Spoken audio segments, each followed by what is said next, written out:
Last year, Samsung turned the OLED market on its head with the release of their S95B QD-OLED. A fan favorite, the S95B was bright and capable, though when we reviewed it back in November, our impression was mixed, to say the least. The S95C replaces the S95B, so let's find out if it's a new year, new Samsung.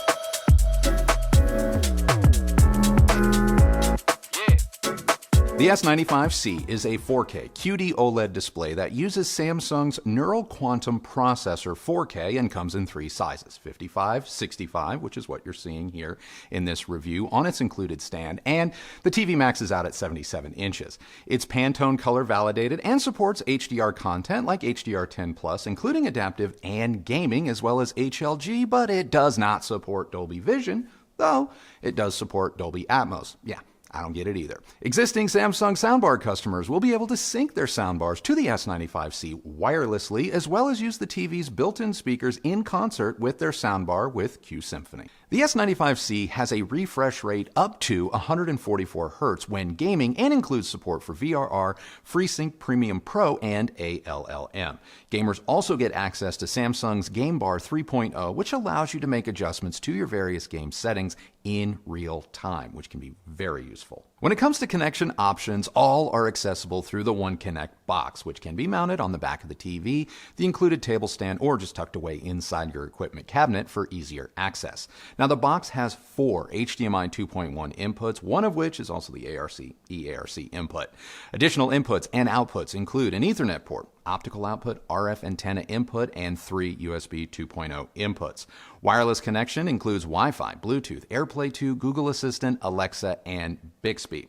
Now, those of you with older components that maybe have component video or composite video or maybe just analog audio, you're not going to find any support for those with the Samsung. The S95C uses the TIZEN Smart TV platform, allowing users to stream content using services like Netflix, Hulu, and Max, without the need for a third-party streamer like, say, an Apple TV or an NVIDIA Shield. While it's not uncommon for manufacturers to use their own streaming platforms, TIZEN ranks among the worst, in my opinion. For such a premium display, the OS is slow and littered with bloatware and advertisements, making me question how Samsung really justifies the S95C's higher price tag. Control over the S95C is handled in one of two ways, using the solar-powered remote control, which is super cool, or using the Samsung's SmartThing app. The app easily controls the TV, it connects the TV to your home's network, as well as controls your other connected Samsung products. Now, before you get started, make sure you are running the latest firmware on your S95C. Of course, if a future update is released, your results may vary. The S95C comes with 5 picture profiles: Dynamic, Standard, Eco, Movie, and Filmmaker. Out of the box, it displays the standard picture profile, which is bright but very inaccurate. I measured all of the picture profiles out of the box and found that the movie profile was by far the most accurate, followed closely by the filmmaker mode. I wouldn't bother with dynamic, standard, or eco modes. All of 3 are wildly inaccurate, cooler in tone, and have way less dynamic range in order to maximize their brightness. Time to take a break and thank today's sponsor, Keeps. I know losing one's hair can be a sensitive topic. It definitely was for me, which is why I decided to do something about it. After all, 2 out of 3 men will experience some form of hair loss by their mid-30s, so it really helps to know you're not alone. Thankfully, with Keeps, I was able to get everything I needed to treat my thinning hair and even stimulate new hair growth without ever having to leave my home, visit a doctor, or go to a pharmacy, thanks to Keeps' subscription-based service. I think the results speak for themselves. Hair loss stops with Keeps. To get a special offer, go to keeps.com/Andrew Robinson or just click the link in the description and try it for yourself. That's keeps.com/Andrew Robinson. Thanks to Keeps. Now back to the video. Thankfully, the movie mode looks great right out of the box. Both the grayscale and color accuracy rest below a delta E or margin of error of 3. Anything below 3 is technically calibrated, which is great for customers who don't want to mess with hiring a calibrator or tackling it themselves. Of course, if you like to tinker, calibrating the S95C is relatively painless. The Samsung responds very well to calibration. Using the movie profile as my jumping off point, I was able to calibrate the Samsung to near perfection, arriving at a delta E of less than 1 for both grayscale and color, making the S95C one of the better TVs we've ever measured. Like I said before, if you don't want to mess with calibration, you can still get a great picture from this television. I recommend setting the TV to its movie profile and turning off all picture clarity settings and setting the color tone to warm too. Go ahead and set the peak brightness and contrast enhancements to your preference, and that's it.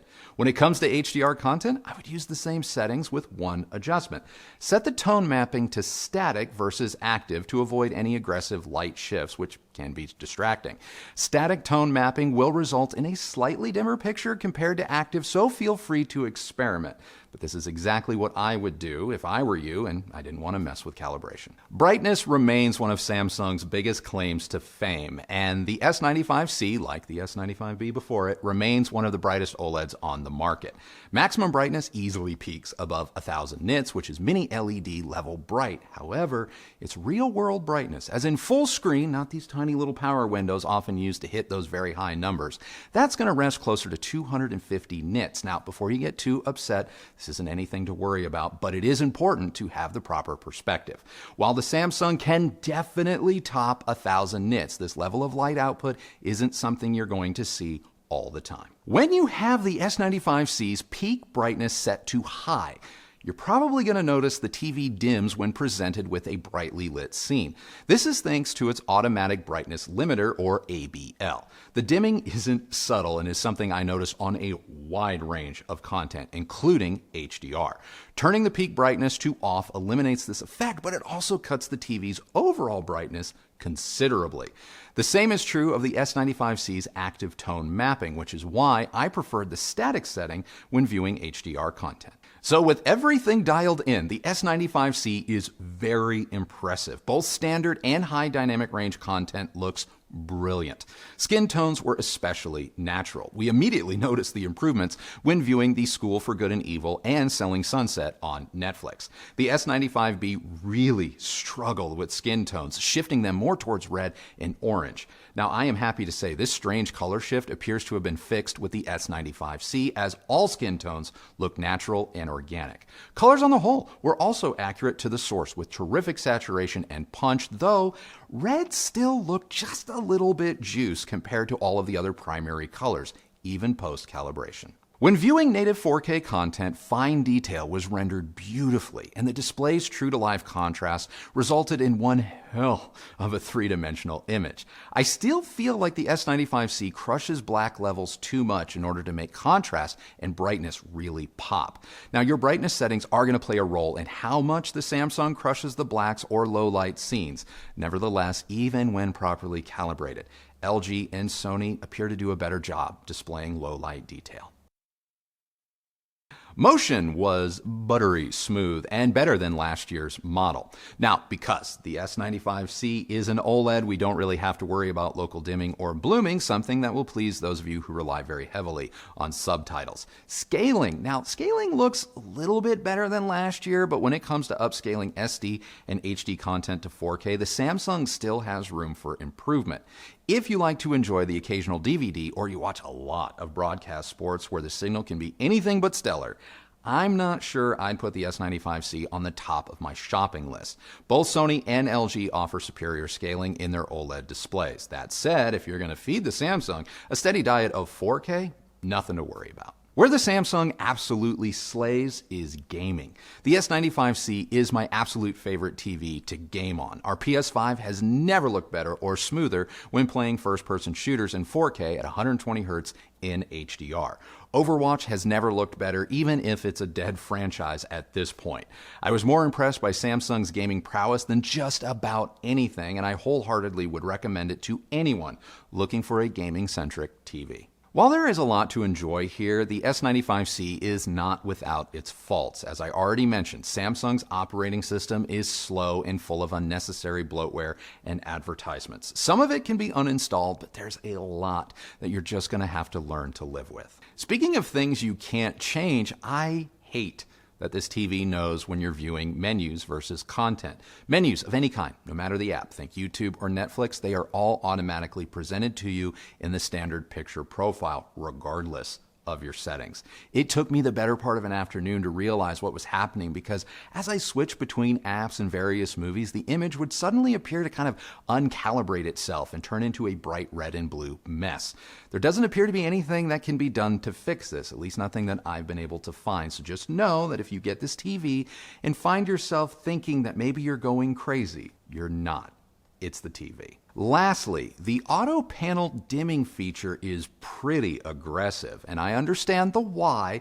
This is a very bright TV, and not just for an OLED, but what is the point of all of that light output if it's only going to be throttled to this extent to keep the TV from melting itself? The S95C is our first QD-OLED display of 2023. Now, sadly, we can't compare this TV to Sony and LG's OLED models because we don't have them in-house yet. We have Sony's A95K, which is a 2022 model, and had planned on bringing you that review if I hadn't literally gotten my hands on it the same day Sony unveiled its successor, the A95L. So as soon as the L arrives, we'll be sure to update you on how it compares. What I will tell you about the older A95K, it is more accurate out of the box, and like the LG, it prioritizes accuracy over brightness, and it has notably better processing. LG's new 2023 models, the C3 and the G3, are both comparable to the S95C, but until we get them in for review, I can't speak to their performance. While I know the C2 isn't comparable, it won't stop you from asking, so here goes. I still think the C2 produces a more natural, almost filmic looking image, but I fully admit that the S95C has it beat when it comes to brightness. When it comes to gaming, the Samsung also has now leapfrogged the C2. I was probably the only person on the planet that wasn't the biggest fan of last year's S95B. While aspects of its performance were impressive, I really didn't see what all the fuss was about, and I happily picked LG's C2 OLED when it came time to name 2022's best TV. But that was last year. 2023 has me feeling quite a bit differently. While I still find Samsung's heavy-handed decisions and their operating system and automatic settings to be frustrating, at least the S95C's out-of-the-box performance and rendering of all skin types has improved dramatically. No question, the S95B gave OLED a much-needed shot in the arm, but the S95C is the OLED from Samsung that, for me, finally lives up to the hype. So that's it for me and my thoughts on the S95C. Time to find out what you think of it. I really like this TV. It was good. Yes. I am a little surprised because I don't normally love Samsung's colors. You know, they usually, to me anyway, often feel, especially the OLEDs, often seem to be a little bit fake. You know, like they're just not, they've not always been as realistic, in my opinion. Yeah, kind of hyper real. Yeah. Yeah. Yeah, which I get. A lot of people probably love that, but that has not been the case for me. But in this particular television, this model, I think that the colors were really good. Yeah. It was very much like a 3D image. Yeah. The blacks and the contrasts are freaking great. I was very impressed. And I would actually pick the S95C over the LG C2. As much as I liked the LG C2, it's a great TV, but it was such a pain to get right unless you went full calibration. Correct. And for me, this particular model of the Samsung is way better right out of the box. It is. I mean, in the right profile, of course. Yeah. So for the first time I can remember, Samsung gets my vote. Yeah, yeah. And until we get the new C3 or G3, I can't really disagree with you. I really can't. Same is true of the Sony. So right now, it's kind of the top dog by default. Yeah. But it is fantastic. That shouldn't sway anybody if this has been on your list of like contenders. You know what? My only real gripe with Samsung is I wish they would have sent the 77-inch I know. version. And I know there was an offer to go to some event. And look, this is becoming sort of a trend with, especially with television manufacturers, where they invite reviewers to come into what I consider to be a very controlled review. You're basically invited, and I'm assuming you're probably given a time slot and a limited amount of time to do your testing. Yeah. And they highly discourage you making changes to the settings. In fact, I think we even received an email at one point saying that, hey, like, you know, you can bring your own filming equipment, you can bring some of your own content, but like they're setting everything up and really controlling the environment, and you have a very limited window. And that's just not enough time to, in my opinion, evaluate a television. I don't know how you can really conduct a true review with that sort of limitation being placed on you in terms of the time. Yeah. Like if you had a whole day that was just for you, but you know it's not going to be that. So anyway, moving on. I think that Samsung is the brand that you can do the phone calibration with. Is that something you can do on this TV? Yes, this has the smartphone through the SmartThings app working in conjunction with the television. This does have the auto calibration feature that we talked about on the S95B that exists on our frame. That it was also on the 8K display that we reviewed last year. And it is present on the S95C. It would appear that it probably works the same as S95B and the 8K display. I didn't test it. And the reason for that is it does not work on my ancient-ass iPhone. And the iPhone in this house, where it does work, belongs to you, my dear. And when I was measuring this TV, she was not here. And I genuinely, hand to heart, apologize, but I forgot to circle back and grab her phone and test it. So that's my fault. Okay. Well, speaking of 8K, which you brought up a second ago, I'm curious to know what your thoughts are about the 900B, the QN900B that we reviewed. It's an 8K television. Right. We actually really liked that TV. Oh, it's awesome. It's a mini LED. And the reason I'm asking you for your quick rundown on it is because both the 75-inch and the 85-inch are both on sale. To be perfectly honest, I would pick the 8K. I would. Nothing against this television. I might be the only person on the planet that believes that the best 4K display on the market is an 8K one. I just really dig the pixel density of 8K. I don't care if there's content for it or not.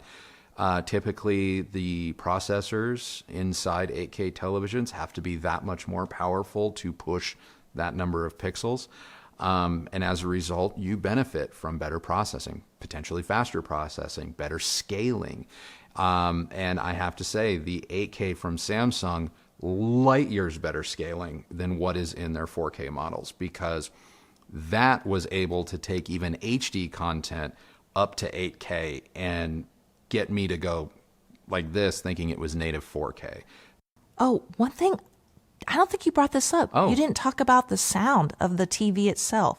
Oh, yeah, the sound of the, yeah, good point. I didn't bring it up because it's pretty unspectacular. And unfortunately, we were not sent Samsung's newest soundbars. That said, the built-in speakers of the S95C are pretty tinny. I don't believe they produce much bass below 100 hertz. As a result, they're not great. They can play pretty loud. I'll give them that. Dialogue intelligibility, so long as you don't care that none of the actors or actresses have proper, body to their voice, is clear. But I wouldn't rely on them. If you add it with a soundbar and get that little extra spaciousness, that's a different story. But on their own, this is a television that I 100% would pair with a soundbar. Well, that is now our take on Samsung's brand new S95C QD-OLED.